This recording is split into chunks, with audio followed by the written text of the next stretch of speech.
Phil, I'm doing a video on this oil leak because I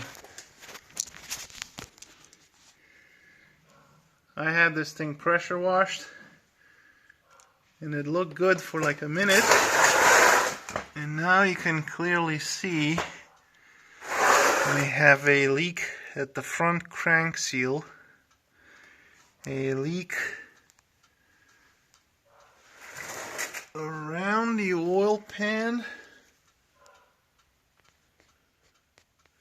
or that could just be from the crank seal, but the worst leak of all is this one here that's just dropping oil like it's running out of style. That is coming, let me see if I can get it. That is actually coming from the head gasket, in between. Can you see that? It's where the head ends and the block begins, right there.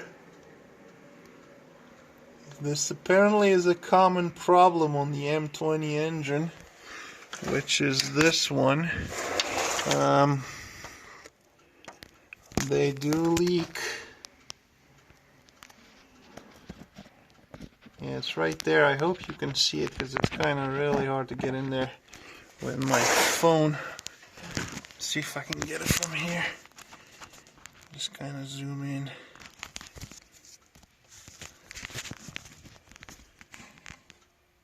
Okay, see that shiny line?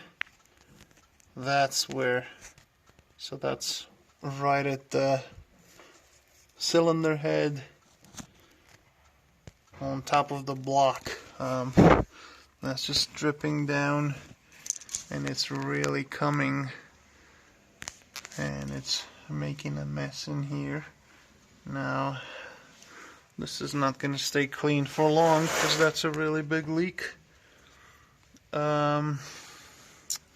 So, run the thickest oil you can find. Definitely 2050, because that'll, if anything, it'll slow it down. But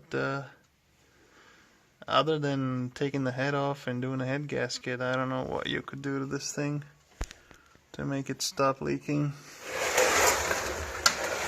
I've got a new tie rod, center link, tie rod, pads, rotors on both sides, so at least it's safe to drive. It doesn't have that shimmy anymore when you're braking. Let's see if we can see this leak from here, from the top.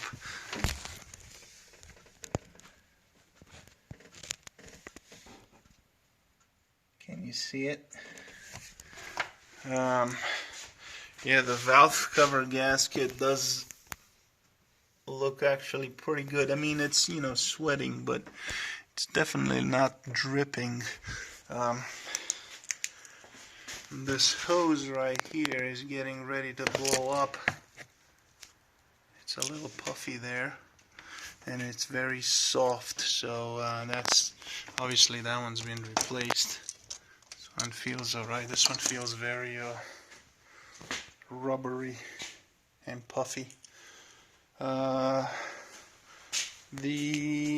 see, the radio, I had the FM running for a little bit, and then I hit a bump and it stopped, and I think the problem is inside the radio, because AM works, so that tells me the antenna is fine, the speakers are fine, and it did work for a while until I hit a bump and then it stopped working.